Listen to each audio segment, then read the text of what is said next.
What's going on, Dodgers Nation? D-Mac here. You can follow me on Twitter and Instagram at DMac_LA. We've got the latest Aaron Judge rumors coming up in just a second, but quick reminder for all latest Dodgers news and rumors all off-season long. Be sure to hit that subscribe button, hit that notification bell, and if you really want to support the channel, smash that like button. And as always, I want your takes down below in the comments section. Today's Dodgers Nation question of the day. 1, do you want to see the Dodgers go after Aaron Judge? And 2, would you like to see Mookie Betts at second base if they do sign Aaron Judge? Let me know down below. And for all latest Dodgers news, head over to DodgersNation.com. So every offseason in Major League Baseball, there's that big free agent, that white whale. And this offseason, the biggest free agent in the sport, literally and figuratively, is Aaron Judge. He had a historic season where he set the new AL home run record with 62 bombs, passing Roger Maris. He slashed .311, led the league with a .425 on-base percentage, a .686 slugging percentage,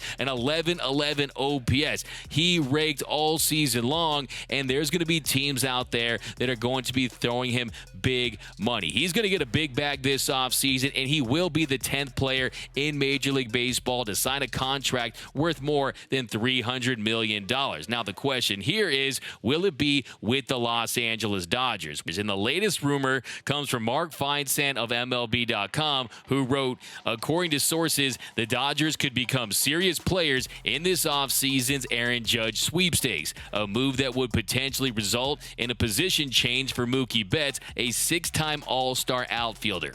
So first things first, let's break out that Dodgers rumor meter. And for this rumor, I'm giving this a 2 Dodger dogs. And 2 Dodger dogs, people are talking. You've got writers out there that need some clicks. You've got the Dodgers are always going to be involved with all the big names around the league. So 2 Dodger dogs for now, but that doesn't mean that we shouldn't explore this topic a little bit, because from this topic we can learn a little more about the Dodgers outfield situation next year. But let's start by talking about Mookie Betts and playing second base, because the first question you might have is, wait a second, Mookie Betts is a perennial Gold Glove award-winning right fielder. He's the best defensive right fielder in the game. Why on earth would you play him at second base? Well, first and foremost, Mookie Betts came up playing second base, and then also he enjoys playing the position. And I remember when I covered the games this year, just watching Mookie take infield before the games, and he took it very seriously. It was almost as if he was going to start each and every game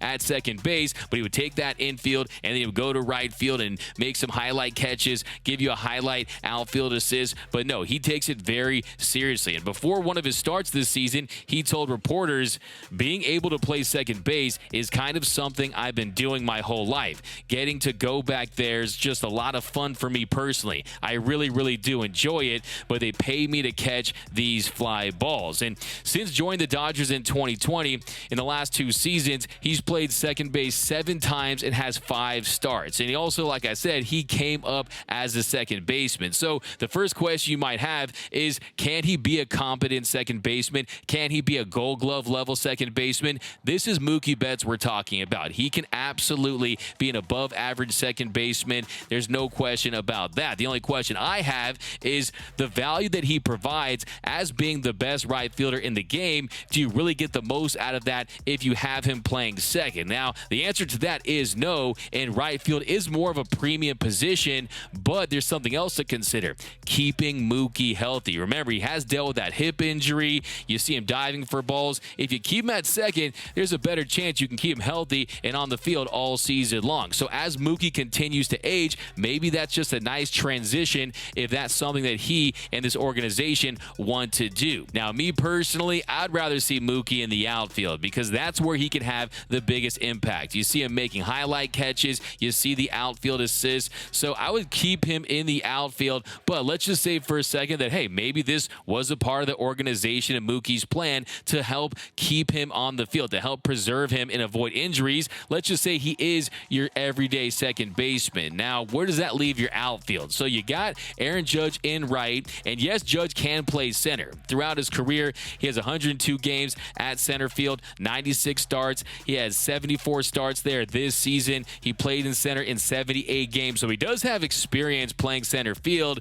but when you consider the wear and tear and the demand of that position, I would rather keep my $300+ million outfielder out of the center field spot. So who will play that position? Well, Cody Bellinger, he's manned that spot for years now. He's played it at a Gold Glove level, but if they do make a run at Aaron Judge and give him all that money, they're probably going to non-tender Cody Bellinger because he made $17 million this season. At that price, it's pretty high when you consider the fact that his bat is 17% below league average for the last 2 seasons. So if the Dodgers non-tender him, they could theoretically offer him a lesser contract, maybe a smaller bet-on-yourself contract for Cody Bellinger, and he could continue to play center. Now, I don't anticipate that happening. I think if the Dodgers non-tender him, I think he's going to be a big change of scenery type player that's going to benefit from playing for another organization where he doesn't have to worry about being platoon, where they can give him an opportunity to really try to revitalize his career. So who does that leave? Well, you got Chris Taylor, who's still under contract. They signed him to a 4-year, $60 million contract last season. He can play center field. You could also have James Outman in center field. All the buzz was about him after he came up. He had a home run in his first at-bat, and then he went back down to the minors where he continued to rake, but those strikeout numbers were high. So he's not a guy that you can trust can take that position and just run with it as your everyday center fielder. Now, don't get me wrong. There is potential there. I'm not out on Outman. I definitely like the idea of giving him an opportunity and see how he produces, but he's not going to be an everyday guy just right off the bat. Maybe someday, but not right away. And then there's Trayce Thompson, who's still under a couple more years of team control, and he was the surprise of the year for the Dodgers. He had a 901 OPS, hit 13 home runs, had 14 doubles. He had those reverse splits where he was having more success against righties than lefties. He had some nice moments defensively in the NLDS, so maybe that's a guy you throw in center field. And then, of course, you could have Mookie Betts in center field. Mookie has played center for the Dodgers. You know he's athletic enough, but like I said before, the wear and tear of that position, Mookie has dealt with injuries over the years. I would want to avoid that, but if there is any truth to this and Mookie is your everyday second baseman, you could be looking at an outfield picture that includes Aaron Judge, Chris Taylor, Trayce Thompson, James Outman. Don't forget about Miguel Vargas. And then, there's also other free agents out there. There's the Brandon Nemos, the Michael Confortos, AJ Pollock. I know some of you would like to see him back. So depending on how things shake out with some of these other players that have options, maybe the Dodgers look to bolster their outfield even more, knowing that Mookie Betts will be playing second base. Now, another thing to consider too is Gavin Lux at shortstop, because if they sign Aaron Judge, they're likely not going to be signing a marquee shortstop, a guy like a Trey Turner or a Carlos Correa or a Xander Bogaerts or a Dansby Swanson. So Gavin Lux will be your everyday shortstop. And then at third base, you're going to have Max Muncy, Justin Turner. We'll see if they pick up that club option or if he signs a lesser deal. You got Edwin Rios as an option. And then also don't forget about this name, Michael Busch. So Michael Busch is another guy that they're going to give him an opportunity at some point. He's played second base. He can play some outfield spots as well. So I'm not overly worried about that. There's a lot of iterations and configurations you can make, but the big takeaway for me is that Mookie Betts is open to this idea, and that tells me that this organization and their biggest star, they're in lockstep, and they want to make a big splash this offseason, and they know that if you bring in a player of Aaron Judge's caliber, that you're going to increase your odds of avoiding what happened this year in the postseason, where the Dodgers, they won just one game. They got bounced in the NLDS after having a historically great regular season where they set a new franchise record with 111 wins. But I hear a lot of Dodger fans out there. They say, oh, hey, D-Mac, don't sign Aaron Judge. He's going to be another bat that won't come through in the postseason. We had enough of those guys this year. Or when I post his postseason stats this year where he hit a $139, they say, oh, he's perfect for the Dodgers. Well, look, let's just check this out. Now, Aaron Judge, he definitely had a down postseason. I'm not going to fight you on that, but for his career, he's hit 13 home runs in 177 at-bats. That's good for a 13.6 home run per at-bat number, and that's definitely a good mark. And look, he has had some success in the postseason. In his first 16 postseason games of his career, he went 16 for 60 with 4 doubles, 7 home runs, and posted a 1,064 OPS. So let's not act like he's Trey Turner in the postseason, where before this season he didn't have any level of success. He has had success in October, and you can't sign a guy saying, oh, let's sign a guy because we think that he's going to be hot in October. That doesn't make any sense, because the reality is it's a very small sample size. You have to sign the best players that you think that can assemble the best team that you can field, and then you just cross your fingers and hope that he has that magic when it counts, that he has a Bryce Harper or a Corey Seager